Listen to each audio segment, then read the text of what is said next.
Buenas tardes. Continuando con las actividades de la jornada de Ingeniería en Energías Renovables, tenemos ahora la conferencia Diseño de Aerogeneradores por el doctor Roberto Eduardo Quintal Palomo. Le cedo la palabra, doctor. Buenas tardes. Muchas gracias, María.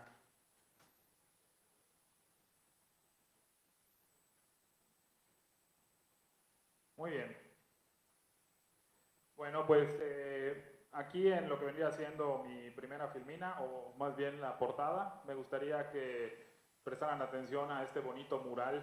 Este es un mural callejero en las calles de Glasgow, en Escocia, y yo creo que una de las cosas que más me representan y me apasionan de toda la energía renovable sería la energía eólica, y me gusta mucho la aportación de este mural porque a mi manera de verlo creo que también habla un poco acerca del papel que juegan también las ingenieras en lo que sería el desarrollo y la promoción de, de esta tecnología o de este tipo de energía renovable, ¿sí?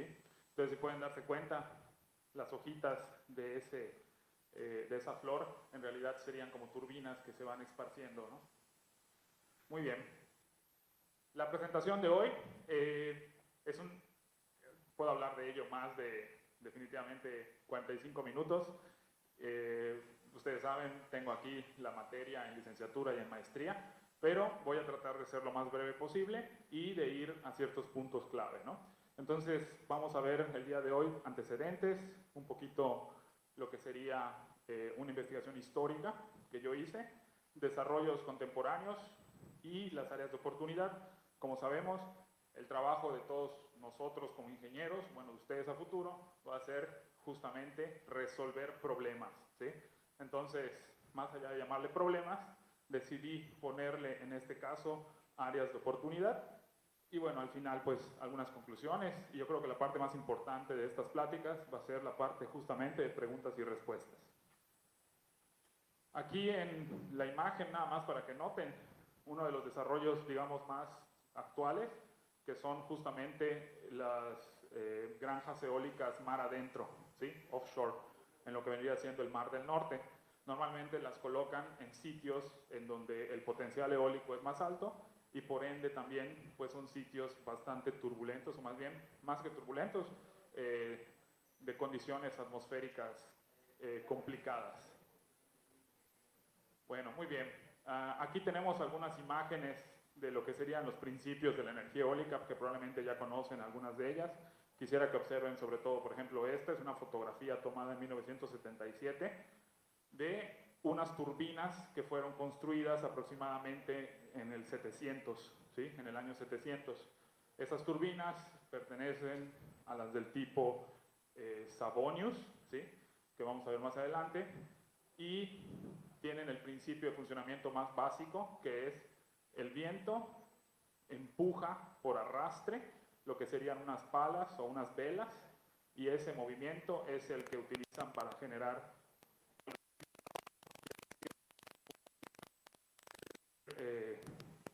bombear agua, tiene varias aplicaciones, ¿sí? Y así fue más que nada durante muchos siglos lo que sería el uso por la humanidad, por el ser humano, de lo que es el recurso eólico, ¿sí?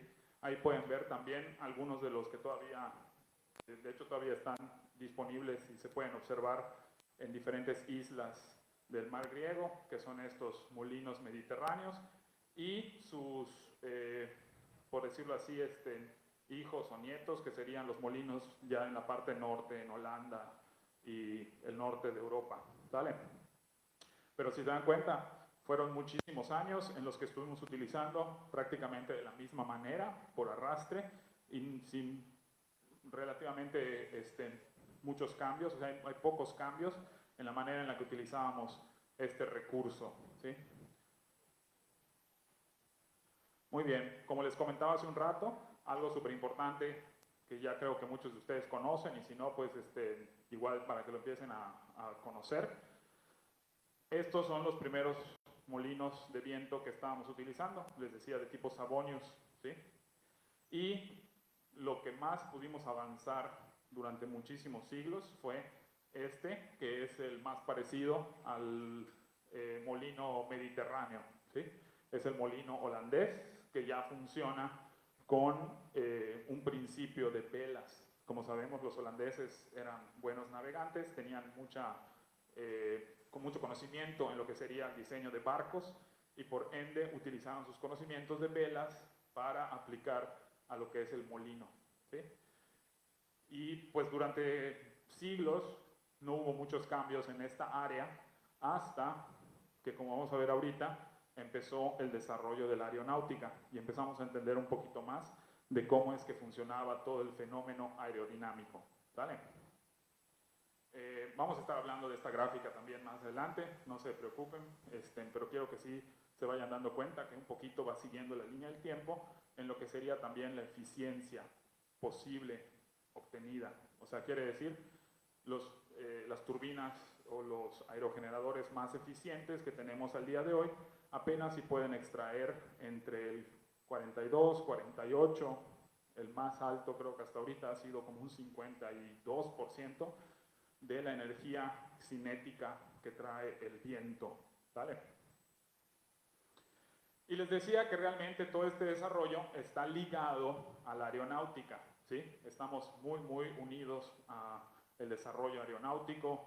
Aquí pueden ver en la imagen de la izquierda uno de los primeros vuelos de los hermanos Wright, de Orville y Wilbur Wright, que hicieron en Carolina del Norte y que, bueno, ahí con su avión, el Kitty Hawk, que fue uno de los primeros en volar durante más tiempo y de manera, es la parte más importante, de manera controlada, ¿sí?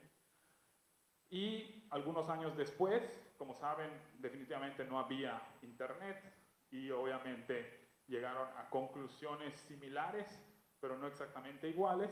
Está el vuelo de Santos Dumont en lo que sería Francia, ¿sí? Es un brasileño de nacimiento que se fue a vivir a Francia y estuvo concursando varias ocasiones con globos aerostáticos y con diferentes máquinas voladoras, ¿sí? Entonces ahí, fíjense sobre todo en las fechas, estamos hablando literalmente de principios, ¿sí?, del siglo XX, cuando ya por fin empezamos a entender cómo funciona todo esto del vuelo. Inclusive yo siempre les digo que una de las principales razones por las cuales fue posible mantener el vuelo de manera sostenida y controlada era sobre todo porque pues, estos inventor,es los hermanos Wright y también de cierta manera Santos Dumont tuvieron por fin acceso a ciertas tecnologías que en el pasado todavía no existían. ¿Qué quiere decir?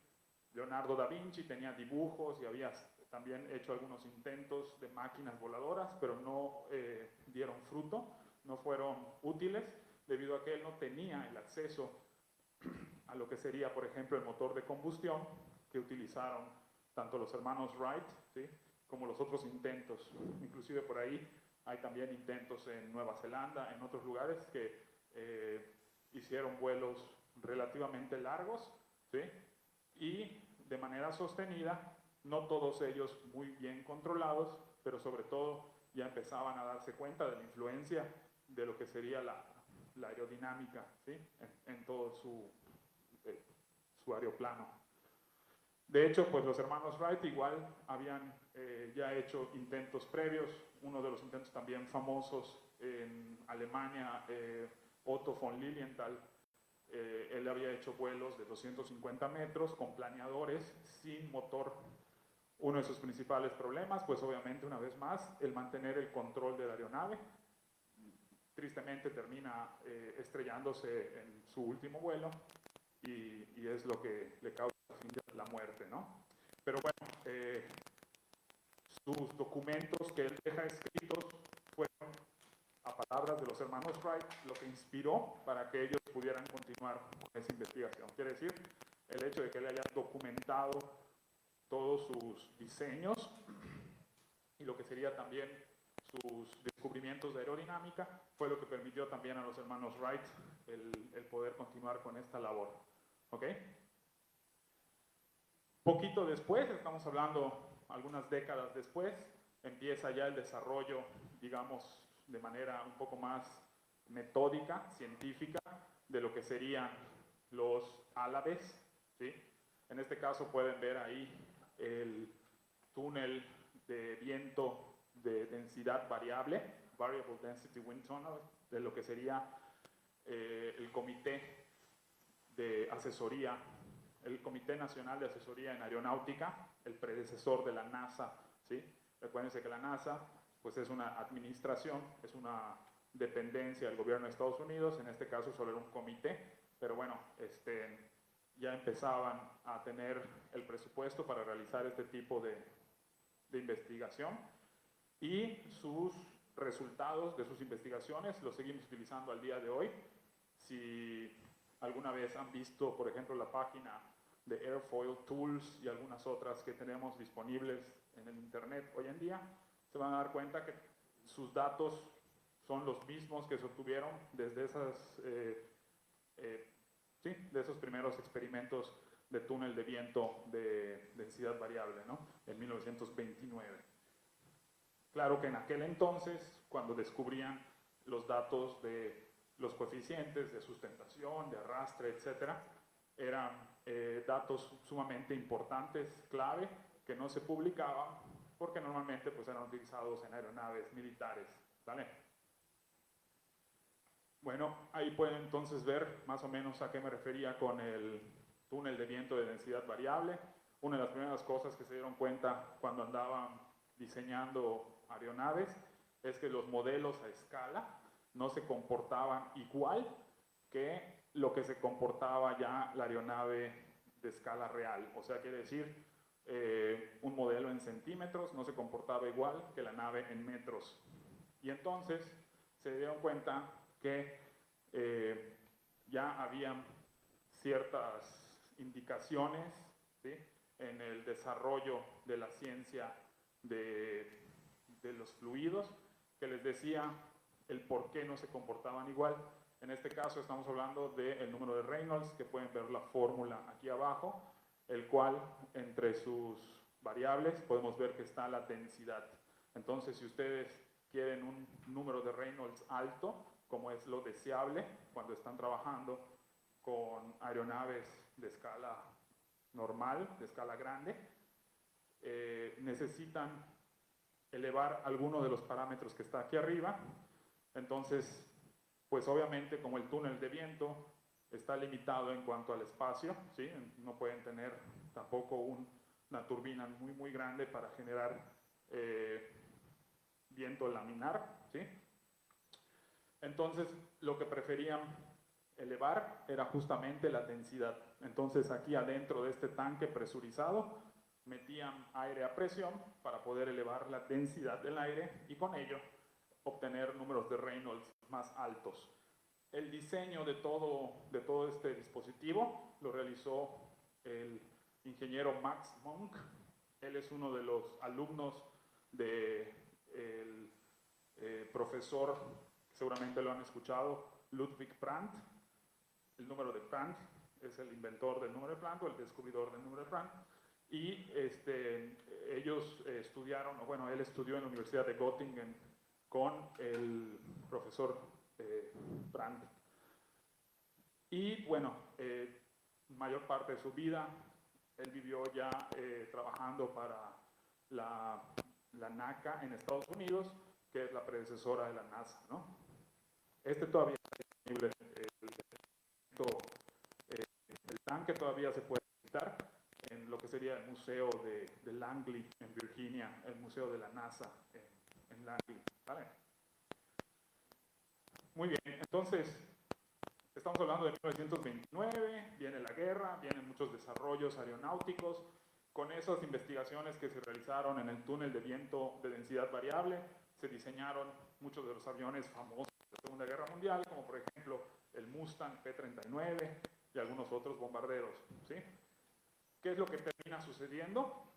Que estos desarrollos que se utilizaron en un inicio para la guerra nos sirven también para la energía renovable, debido a que vuelven a las máquinas mucho más eficientes.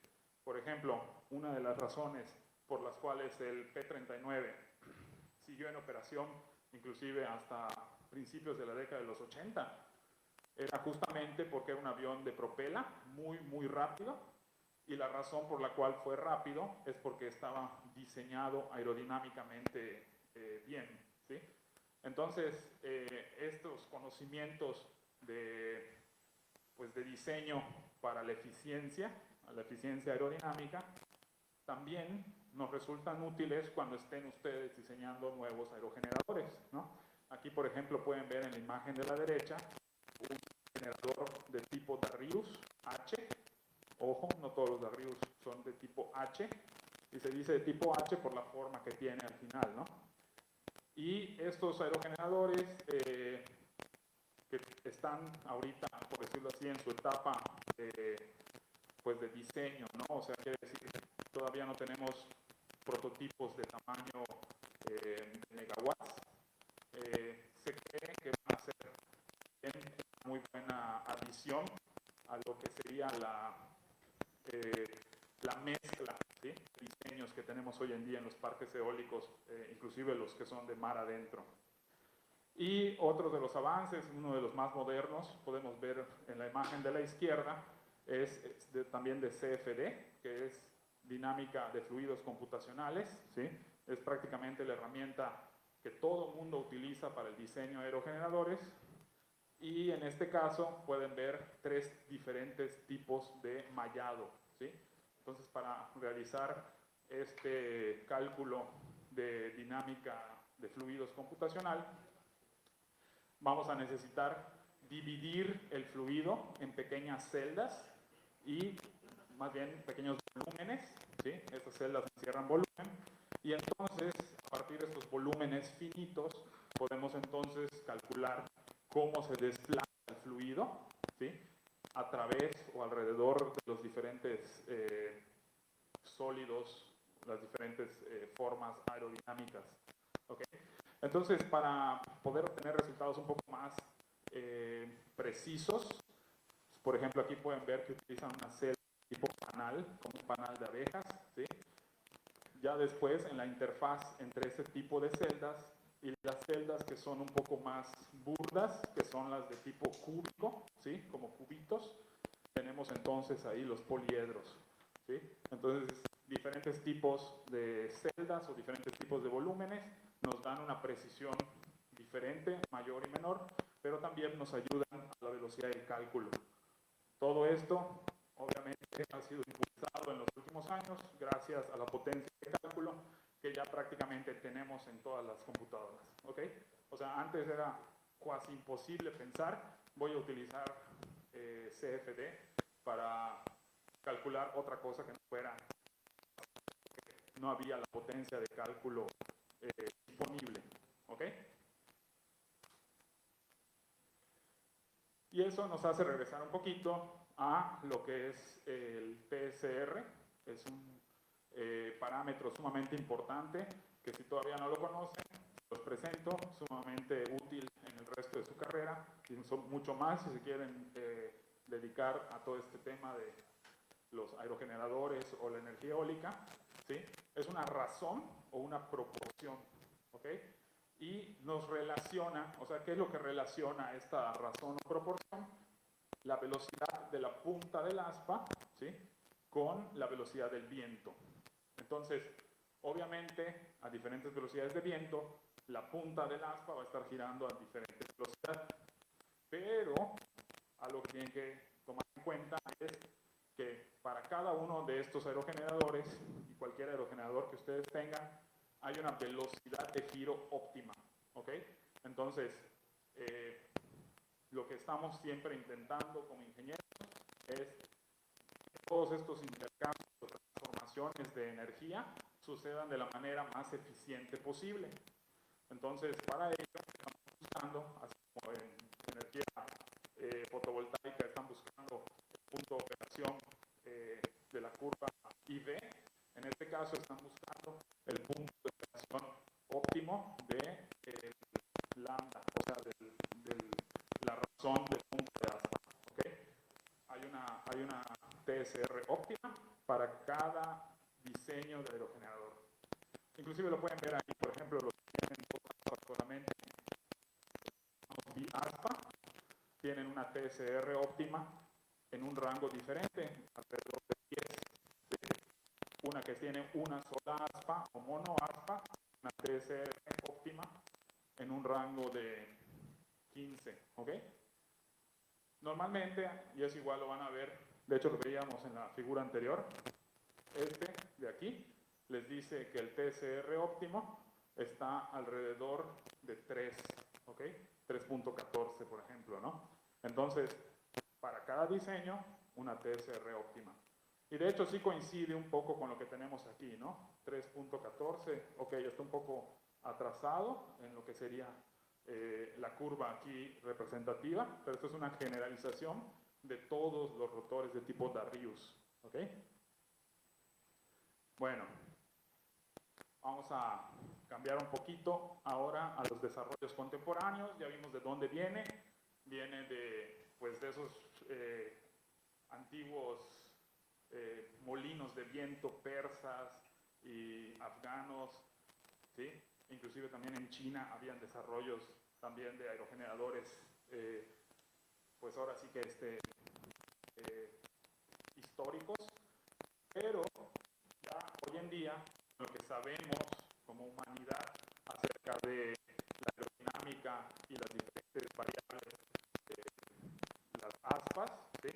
Entonces casi es un hecho de que todos estamos trabajando con turbinas, las más comunes, de eje horizontal y de par. Son las diferentes partes de una de estas turbinas para que también lo vayamos reconociendo. Y se lo mostraba en la presentación anterior, pero siempre es bastante útil saber que ahí adentro de lo que es la góndola, ¿sí? Ese, digamos, espacio donde se ponen todos los demás componentes del aerogenerador que no son las aspas, está bastante lleno, ¿eh? No hay mucho espacio extra disponible. ¿Por qué? Porque tienen todos estos diferentes componentes, como por ejemplo la caja de engranajes, que escuché que la ponente anterior le llamaba la multiplicadora, ¿sí? Porque justamente es lo que hace esta caja de engranajes, es acelerar o cambiar la velocidad de giro que viene de las aspas, que giran muy lento, alrededor de 18 revoluciones por minuto, a una velocidad de giro que el generador, ¿sí?, pueda utilizar para inducir voltajes y corrientes en las bobinas de estator. Entonces, esas cajas multiplicadoras o la multiplicadora eleva de 18 RPM a 1800 RPM, ¿ok? Como vamos a ver un poquito más adelante, esto de la caja multiplicadora nos trae muchísimos problemas, ¿sí? Es uno de los principales problemas con los que vamos a estar lidiando.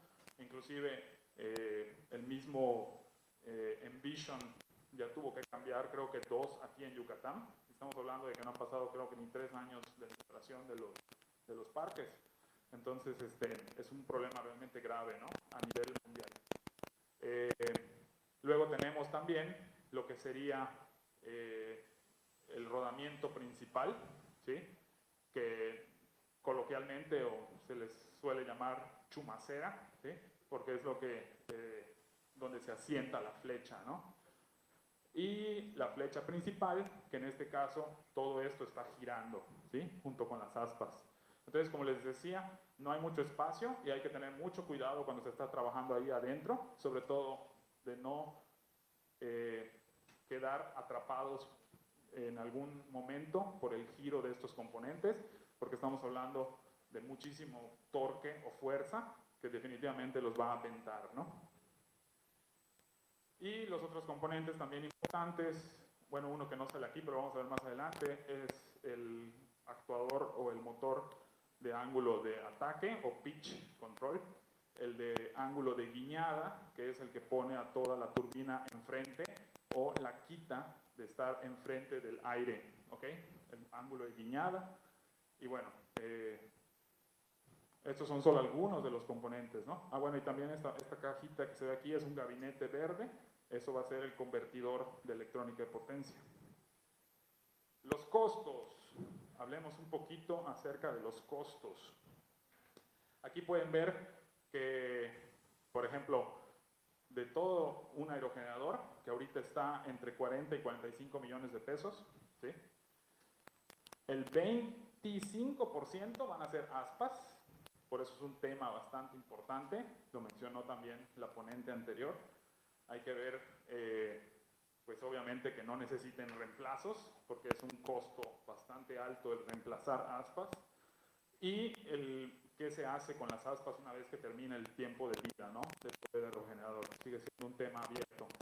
La torre, que esto es más bien pues para sus compañeritos de ingeniería civil, pero que también les incumbe a ustedes, es alrededor del 30% de esos 45 millones de pesos. ¿Vale? Bueno, 45 millones de pesos para un aerogenerador de 2.5 megawatts, como los que están aquí en Yucatán. ¿Vale? La caja de engranajes, ¿sí? La caja de engranes o de engranajes, también es, como les decía, un tema bastante caliente, o sea, quiere decir, estamos teniendo problemas y desgraciadamente la mayor parte de las turbinas que se instalaron aquí en México o que se siguen instalando, siguen utilizando caja de engranes o engranajes. El convertidor también tiene un cierto costo asociado porque la electrónica de potencia ha estado disminuyendo de precio, pero tal vez no a la velocidad que quisiéramos, ¿ok? El transformador y los demás actuadores como el sistema de ángulo de cabeceo y el ángulo de ataque, que es el pitch control, y este es el de guiñado, ¿sí? ¿Quiénes son los que los producen? ¿De dónde podemos comprar? Yo creo que, como dijo por ahí la ponente anterior, muchas de las cosas que después les enseñamos aquí en la escuela no son tan prácticas porque tal vez ustedes solo se van a dedicar a comprar, podría ser, ¿sí? Pero tienen que saber qué es lo que están comprando, ¿sí? O sea, no compras un coche sin saber la diferencia entre un V6 y un línea 4, ¿sí? O sea, tienes que saber qué es lo que te están vendiendo, ¿ok? Pero bueno, aquí por ejemplo pueden ver que el mercado está dominado prácticamente por China, como muchas cosas que hoy en día compramos, pero pueden ver todavía algunos competidores grandes como los daneses de Vestas, como General Electric, luego igual esta asociación entre alemanes y españoles de Siemens Gamesa, y por ahí también están otros alemanes que todavía no se han aliado con nadie, pero que tienen un mercado bastante grande y una tecnología bastante interesante que no utiliza imanes permanentes. Casi todos los demás utilizan de alguna u otra manera tierras raras que normalmente provienen de China, ¿ok? Tenemos 4 diferentes tipos de aerogeneradores, súper importante que de una vez los vayan reconociendo, ¿sí? Esto es la clasificación de la Comisión Electrotécnica Internacional, ¿sí? Y es aceptado ya a nivel mundial. Todos los expertos siempre hablan de tipo 1, de tipo 2, tipo 3 o tipo 4, ¿ok? Nada más para ver si alguien se acuerda. Aquí en México, ¿de cuáles tenemos? Tipo 4, tipo 3, no tipo 2, tipo 3, ¿ok? Las tipo 4, digamos que empezaron a ganar mercado o empezaron a producirse en masa en los últimos 7, entre 8 y 6 años, ¿ok? Y realmente para cuando se planearon nuestros parques eólicos, sobre todo los que tenemos aquí en Yucatán, todavía no eran tan comunes las tipo 4.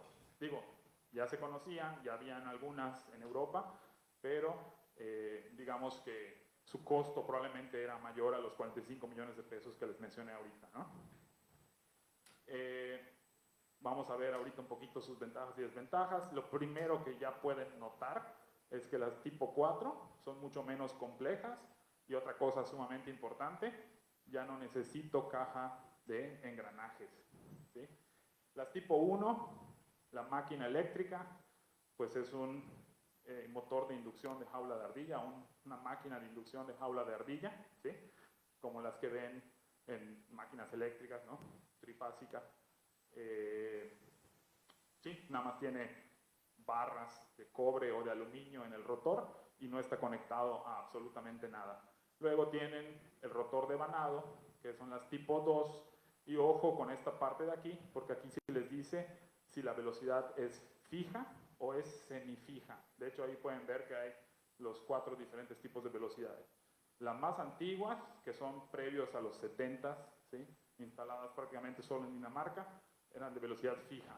Después empezaron las de velocidad semifija, que dominaron inclusive hasta la década de los 90, principios de los 90, y después, en los 2000, empezaron a venderse mucho estas de aquí, y pues nosotros que empezamos a entrar a este negocio de, o sea, bueno, México y en específico Yucatán, hasta finales de los 2010, pues realmente nos siguieron vendiendo de la tecnología previa, ¿no?, de la década del 2000, pero bueno, es una tecnología probada y tal vez tiene la ventaja de que pues hay más conocimiento y refacciones, ¿ok? Pero ya hoy en día, casi todos los nuevos desarrollos y parques eólicos siempre consideran turbinas de tipo 4, que son de velocidad completamente variable, ¿sí? Nada más por si se las encuentran, porque seguramente se las van a encontrar en los parques eólicos del Istmo de Tehuantepec. Todavía tenemos instalados varias de estas Vestas B80 y B90. Estas son de rotor de vanado y decimos que son de velocidad semifija porque el rango de operación de velocidades está muy reducido, ¿sí? O sea, quiere decir, aquí no pueden decir, que venga el viento como quiera, yo cambio la velocidad de mi aerogenerador para obtener ese TSR óptimo, ¿sí? No se puede porque su rango de operación te dice que no puedes moverte, pues ahora sí que más que unos cuantas decenas de revoluciones por minuto, ¿sí? Si son 1500 revoluciones, pues cuando mucho te podrás mover hasta 1630, ¿no? Unas cuantas decenas, ¿ok? Bueno, otras cositas por ahí para que vayan también viendo, es que al igual que los motores trifásicos en las industrias, utilizan también arrancadores suaves, ¿sí? O sea, no pueden conectar su aerogenerador directo a la red porque el pico de corriente inicial, ¿sí?, le causaría problemas a Comisión Federal en nuestro caso. Por eso es que a ellos no les gusta mucho todo este tema de las energías, porque suele representar, aparte de la variabilidad en la producción, algunos temas de factor de potencia, armónicos, etc. ¿Okay? Pero bueno, todo esto es bastante antiguo. Esto es como se resolvía en los 90s, ¿sí? De hecho ahí lo dice, los B80, B90 eran las versiones antiguas de Vestas. Y las que tenemos aquí en Yucatán son estas. Este es el generador doblemente alimentado. ¿Por qué creen ustedes que se llama doblemente alimentado?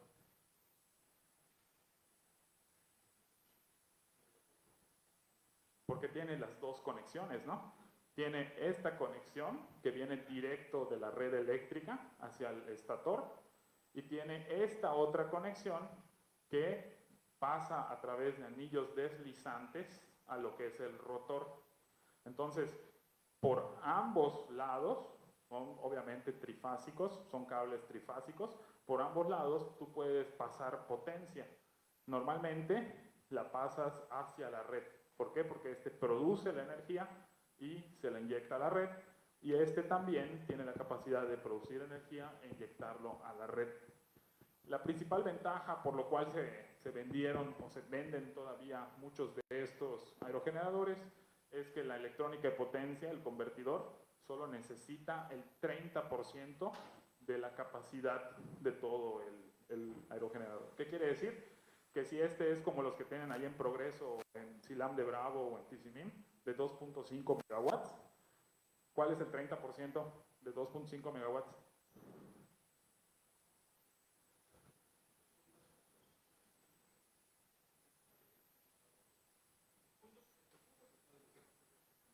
.750 kilowatts, ¿ok? 750 kilowatts. Entonces ustedes ya no necesitan un convertidor de 2.5 megawatts, que les resultaría muy caro. Con uno de 750 kilos lo resuelven perfectamente bien, ¿ok?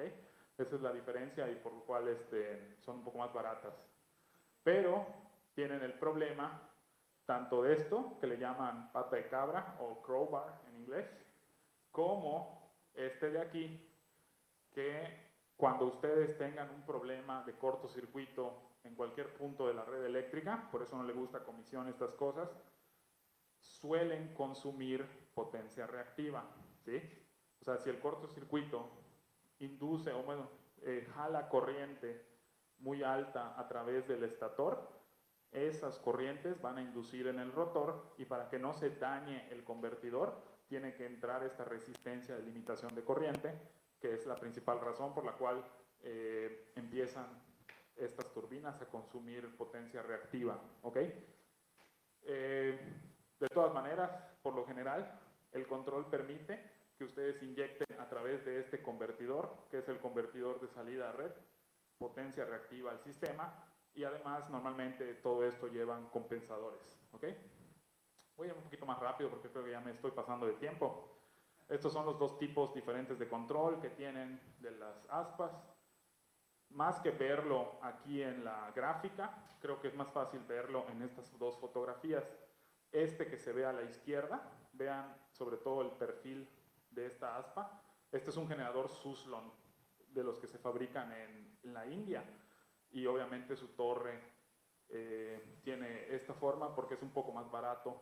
Bueno, dependiendo del mercado del acero, a veces es mejor construirlo con este tipo de torre y alcanzar alturas mucho más altas, bueno, más arriba, ¿no?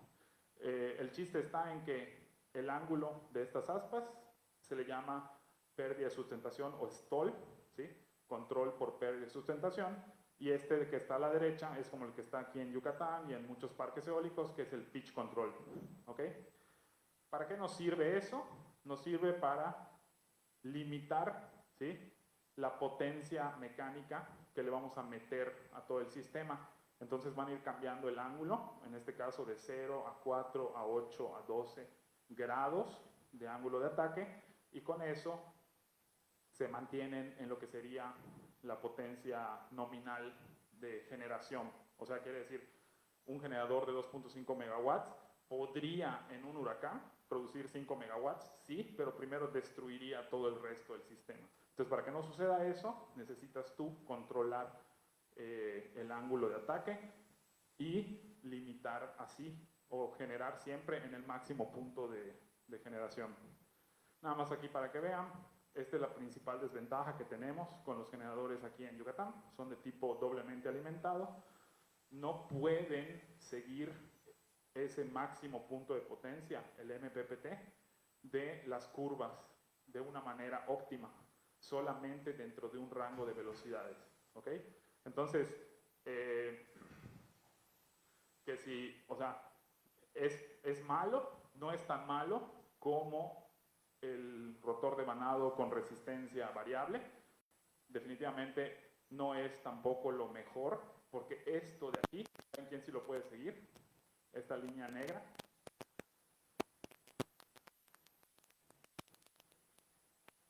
El tipo 4, ¿sí? Entonces, nos vendieron estos, está bien, no hay bronca, funcionan y generan energía, pero los de tipo 4 hubieran podido generar un poquito más, o al menos más eficiente, ¿ok? Chispas, me voy a tener que ir muy rápido. Aquí nada más lo que quería mostrar es, estos son los nuevos aerogeneradores, esto es lo que tenemos aquí instalado. Estos de la izquierda son los que ya están instalando en Europa y de hecho en Estados Unidos también, y se llaman de accionamiento directo. Ya no hay caja de engranajes, ¿ok? Con ello libera un montón de espacio, ¿sí? Queda mucho espacio adentro de la góndola y por ende, pues obviamente permite un mejor mantenimiento y, bueno, ya no hay fallas en lo que sería la caja de engranajes, ¿ok? Lo que tienen que dar a cambio, no hay lonche gratis, o sea, no hay manera de que quitemos la caja de engranajes sin perder algo. Tenemos que hacer el generador con muchísimos polos, ¿sí? Estamos hablando de cientos de polos, a comparación de los generadores que utilizamos en las que están instaladas aquí en Progreso, que son de 4 polos, ¿ok? Estamos hablando de que son 400 polos o más, y aquí son 4, ¿ok? Pero, ojo, la caja de engranajes es lo que hace, aumenta la velocidad, disminuye el torque. Aquí la velocidad permanece igual, 18 revoluciones, y el torque es gigante. Entonces también eso es importante. Tiene que ser muy robusta la construcción para aguantar estas fuerzas. Cosas que fallan de los aerogeneradores, desde el 2013 ya lo sabíamos. Los actuadores del ángulo de ataque, ¿sí? El sistema de ángulo de guiñada, generador y convertidor, muy común que fallen, ¿sí? Pero las que más duelen son las que te hacen perder más tiempo de generación, ¿sí? Entonces aquí, por ejemplo, les dice que en los años 5, ¿sí? Lo más probable, el 10% de todas tus turbinas, o sea, si tienes 100, 10 de ellas van a morir, sus cajas de engranajes, ¿ok? Es lo que les está diciendo esta gráfica. Al menos estadísticamente es lo que dice el estudio, y eso es muy malo, ¿sí? Porque obviamente un cambio de caja de engranajes representa un retraso en lo que es el retorno a la inversión. Y lo más terrible de todo esto es que el tiempo que tardan ustedes en reparar un aerogenerador al que se le echa a perder la caja de engranajes es alrededor de una semana en promedio. O sea, una semana que no va a estar generando tu aerogenerador. Como ya les digo, eso es un montón de energía que dejan de inyectar a la red y que les deja de pagar la Comisión Federal, por ejemplo, ¿no? ¿El por qué sucede eso? Hay muchas razones, nada más quería mostrarles aquí una pequeña simulación. Aquí pueden ver las olas, ¿sí? Por ejemplo, en el caso de los parques eólicos mar adentro, va a haber cargas extra debido a las olas, pero sobre todo, siempre vamos a tener como sea a lo que sería la turbulencia, ¿sí? La turbulencia va a generar esfuerzos cíclicos, y si piensan en el aerogenerador como un péndulo invertido, todos esos mecanismos que están ahí arriba, la caja de multiplicadora, la caja de engranajes, está teniendo movimientos para los que no fue diseñado. Por eso la importancia del diseño de aerogeneradores. Y esos esfuerzos, que además son cíclicos, son de fatiga, van a terminar dañando, ¿sí?, la caja en algún momento, ¿vale? Entonces, nada más para que entiendan el por qué la plática se llamó diseño aerogeneradores. Bueno, hay problemas que todavía tenemos que resolver. Muy bien, vámonos a las conclusiones. Bastante interesantes estos diseños de los hindús. Muy bien, conclusión, hay que darle mantenimiento a las granjas eólicas, sobre todo las de aquí, de Yucatán, debido a que desgraciadamente tienen cajas de engranajes y tienen todos estos problemas que ya se han estudiado en otras partes del mundo. Entonces, hay 4 tipos de mantenimiento: el de precisión, que normalmente solo es lubricar y alinear por láser, o sea, es muy precisa la alineación. El predictivo, cuando ya empiezas a notarlo con herramientas ultrasónicas o análisis del aceite, cuando empiezas a ver que hay partículas metálicas en el aceite. Luego está el preventivo y por último está el correctivo. De todos esos, ¿cuál es el más caro? Obviamente el correctivo. Y ojo, porque una vez que sucede este punto de quiebre, la falla funcional, el costo de reparación, pues ya prácticamente es comprar nuevo, ¿ok? Y eso pasa con todos los sistemas mecánicos, desde sus automóviles. Si empiezan a ver que de repente empieza a vibrar el coche, vayan al taller, chequen qué es lo que está causando las vibraciones, porque no vaya a ser que empiece a estar en algún punto demasiado caliente, o peor aún, inicie un incendio en el coche y lo pierdan por fuego, ¿ok? Entonces todo ese tipo de problemas que suceden en sus vehículos automotrices funciona también para los aerogeneradores. Y aquí es donde aprovecho a hacer un pequeño anuncio, o bueno, un pequeño comercial. Todo esto es tema de tesis. Tenemos ahorita tesistas trabajando justamente en inteligencia artificial para la detección temprana de fallas en sistemas electromecánicos, ¿ok? Y obviamente, pues igual, todo lo que sería diseño de las diferentes partes. Muchas gracias.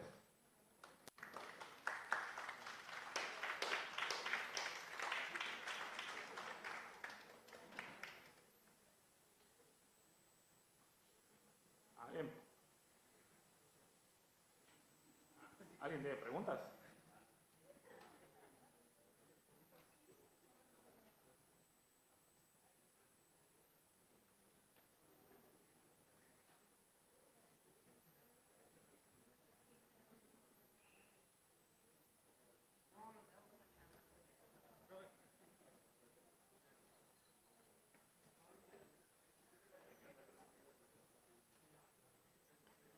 Yo tengo la pregunta de en los movimientos que son, por ejemplo, diferentes al momento del diseño, ¿qué es lo que se daña primero antes de, ahora sí que la multiplicadora, la flecha o será alguna otra parte?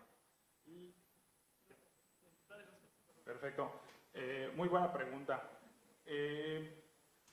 Lo que tienen que, digamos, imaginarse es que todos estos movimientos nacen de la parte aerodinámica, quiere decir, aun cuando el aspa está pasando enfrente de la torre, ese momento en el que pasa justo enfrente genera un cambio de dirección de las fuerzas y eso es un cambio cíclico. Entonces, si son 18 revoluciones por minuto, van a tener fatiga a 18 veces por minuto, ¿sí?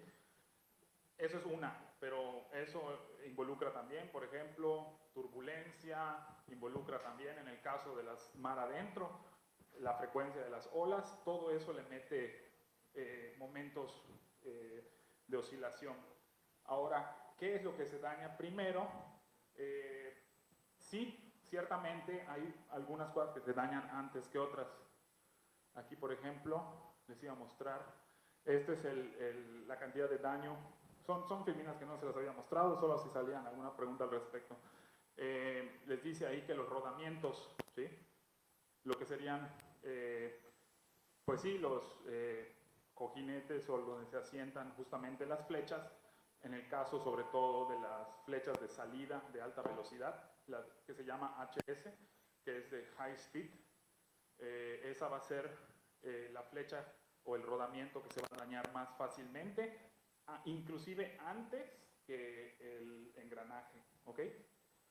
Y obviamente pues algunos otros actuadores, como por ejemplo este de aquí, que también tiene una caja multiplicadora, que es el de ángulo de guiñado, ¿sí? El yaw en inglés. Eso te daña también con la turbulencia muy fácilmente y es debido a los efectos aerodinámicos de la turbulencia. una otra pregunta.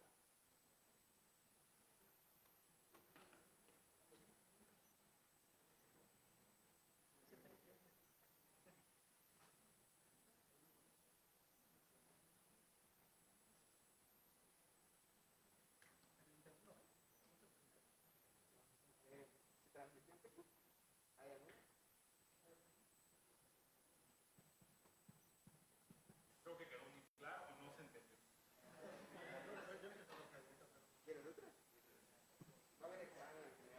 ¿Podría hablar un poco más acerca de, pues, de lo que están trabajando con la inteligencia artificial para la prevención de... Sí, de hecho, tenemos dos temas. Uno de ellos tiene que ver con la máquina eléctrica.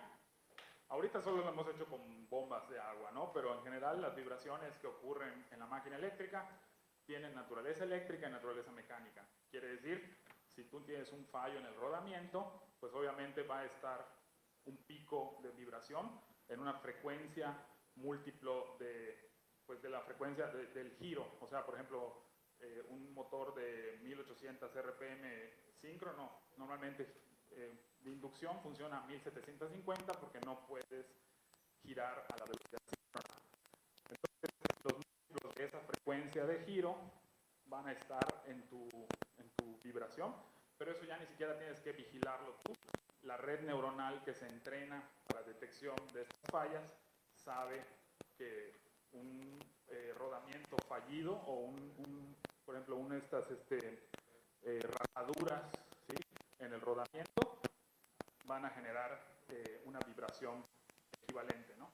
Y la otra, que también es bastante interesante, es poner galgas extensiométricas en las aspas, en las palas, para la detección de, una vez más también, daños o rajaduras en la matriz polimérica, o sea, quiere decir, en la fibra de vidrio con resina, normalmente resina epóxica.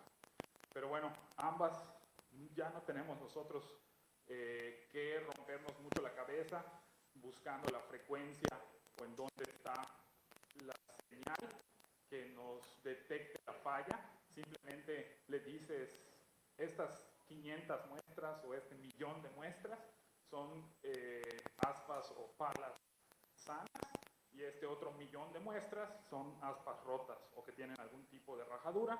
Entonces el entrenamiento de la red neuronal ya te va a ayudar a predecirlo de una manera automática, ¿vale? O sea, entrenas, le dices, todo esto es sano, es una aspa que no tiene rajadura, no tiene rajadura, no tiene rajadura, y después le dices, esta sí está dañada, está dañada. El mantenimiento y tiempo de vida de generadores, ¿alguna experiencia? Muy buena pregunta. Justamente cuando andaba haciendo la presentación, me enteré que ya no tienen un retorno de inversión de 10 años, ahorita son como de a 6 años. Pero ya bajaron los precios y el costo de la energía sube. Pero se supone que era algo así. Tú esperas que vivan 20 años y a los 10 años recuperaste tu inversión. Entonces los siguientes 10 años de vida tú vas a ganar dinero. O sea, la idea de todas estas inversiones que son a largo plazo es que no solamente recuperes tu inversión, lo que te costaron los 45 millones de pesos, sino que ganes otros 45 en 10 años, ¿no? O sea, 20 años de vida. Llegan a vivir hasta 25 antes de que los desmonten, ¿sí? O sea, que puedes hasta ganar un poquito más.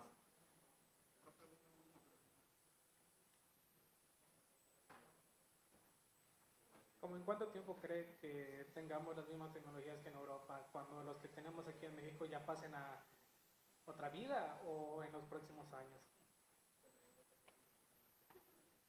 Normalmente, buena pregunta, normalmente suele suceder que lo adoptan primero en Estados Unidos y luego nos llega a nosotros. Lo bueno es que Estados Unidos ya empezó a hacer sus primeros, bueno, ahorita con Joe Biden, ya empezaron a hacer sus primeros parques eólicos mar adentro, que tienen turbinas tipo 4 con esta tecnología de accionamiento directo. O sea, ya no hay, sobre todo porque en el mar tienes demasiados movimientos, ya no conviene poner caja de engranajes, ¿ok?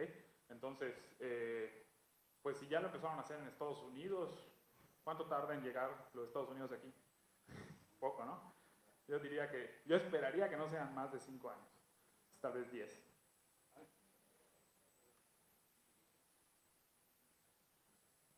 Disculpe, a los aerogeneradores, la lluvia, ¿cómo le afecta? En el sentido de... Muy buena pregunta. En general le afecta, más que la lluvia en sí, le afecta la humedad. Entonces eso es también algo que a mis alumnos de la clase les hago mucho hincapié, que es la protección contra óxido. Depende mucho de tu sistema de deshumidificación.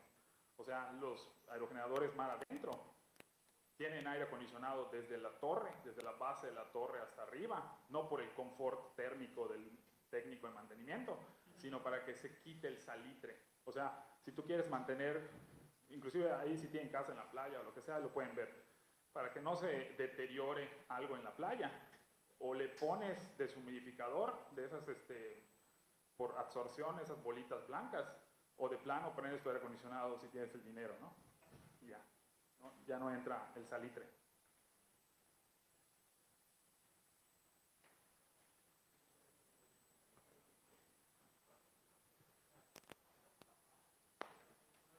En México ya existen turbinas mar adentro, y ¿qué consideraciones se deben tomar en cuenta para esta tecnología? Buena pregunta. No hay turbinas mar adentro todavía. Fíjense que está medio interesante el tema, porque justamente estaba platicando con alguien bueno, trabajó muchos años en Ciudad del Carmen y me decía que ha bajado mucho la producción petrolera del Pozo de Cantarell. Entonces habían estado buscando qué hacer pues con toda esta infraestructura que ya existe. Yo creo que un buen uso de esa infraestructura, que es lo mismo que pasó en algunos casos de Europa, es justamente la implementación de parques eólicos mar adentro, porque las estructuras submarinas y muchas de las, pues ahora sí que de la experiencia y del entrenamiento que ya se tiene para los que trabajan en plataforma, es muy similar a lo que se necesita para la operación de los parques eólicos mar adentro, ¿sale? Inclusive todos esos, el parque vehicular, o sea, los helicópteros que tienen ahí, podrían utilizarse también para las cuadrillas de mantenimiento, ¿no? Porque definitivamente es mucho más eficiente bajar al técnico en helicóptero que estar atracando con lancha, ¿vale? Sobre todo cuando hay tormentas, etcétera, ¿no? Bajar y subir.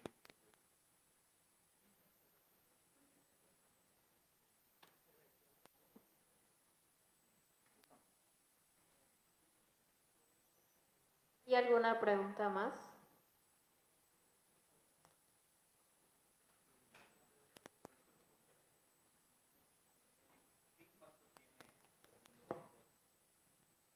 Disculpe, ¿qué impacto tiene hacia el mundo los aerogeneradores? Fíjate que eso, como lo mostré aquí en esta filmina, esta es la capacidad instalada al día de hoy. Es bastante, ¿no? Estamos hablando de algunas cuantas, tal vez algunos cientos de plantas nucleares. O sea, para suplantar esto es lo que está produciendo con energía eólica al día de hoy en el mundo. No está fácil, ¿no? Ya estamos llegando a los 100 megawatts, 100.000 megawatts, perdón.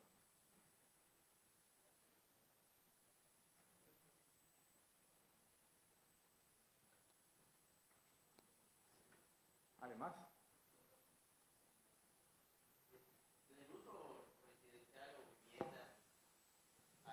Perdón, en el uso residencial o de vivienda, el uso de los aerogeneradores de 5 kilos, 10 kilos, alguna altura determinada de montaje. sí, muy buena pregunta. No, casi no me dediqué ahorita a la parte de los aerogeneradores o los pequeños aerogeneradores urbanos. Lo que se prefiere ya hoy en día, sobre todo para pequeños aerogeneradores, de plano, o sea, si vas a utilizar uno de eje horizontal, pues lo más probable es que tengas que estar fuera de la ciudad, porque la altura que vas a necesitar sería como de 50 metros o mínimo 30. Entonces quiere decir que tienes que tener igual un claro alrededor y que tus vecinos no se vayan a molestar por el ruido, ¿no? Entonces dentro de la ciudad ya no son viables. Dentro de la ciudad lo que se prefiere entonces son los de tipo Darrius, por ejemplo Darrius tipo H, y algunos otros Savonius un poquito menos eficientes, pero que de alguna manera no necesitan una altura muy alta y no se ven afectados mucho por la turbulencia. Eso es una de las ventajas que tienen. De tal suerte que esos Darrius H los ponen directamente en el techo. O sea, si tienes un edificio de 4 pisos, suficiente. Lo pones en el techo y ya genera. Yo había visto un tipo de generador que es en que es vertical. ¿Ese puede ser viable en algún tipo o ya no se investiga más sobre eso? Son esos Darrius tipo H que te decía. O sea, si quieres dedicarte a esos, hay dos vertientes que siguen en investigación al día de hoy. Uno de ellos es gigantes, o sea, unos pues, del tamaño igual de los aerogeneradores comerciales de mar adentro. O sea, quieren poner Darrius tipo H en el mar. Y la otra opción, que es la que he visto más, y esa ya se vende, o sea, lo puedes comprar, es la de urbano. O sea, quiere decir, para poner en el techo de un edificio y que no necesites una torre, ¿sí? Algunas veces le ponen una torre, pero no necesitas una torre realmente muy alta, ¿no? O sea, Esos justamente tienen la ventaja de que agarran el viento en cualquier dirección que venga, ¿vale? Por eso la turbulencia no les afecta mucho.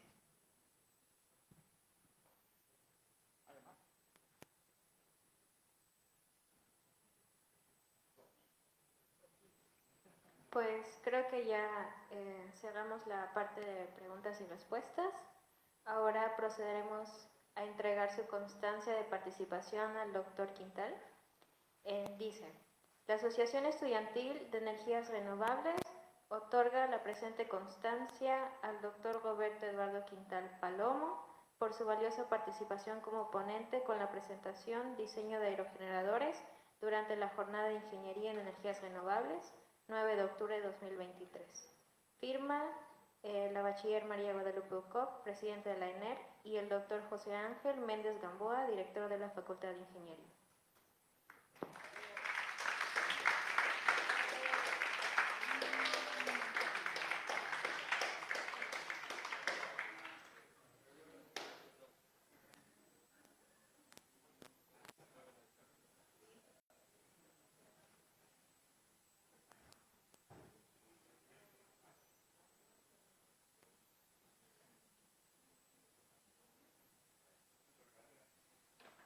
Les agradecemos la asistencia a todos y les invitamos a participar en las actividades del día de mañana.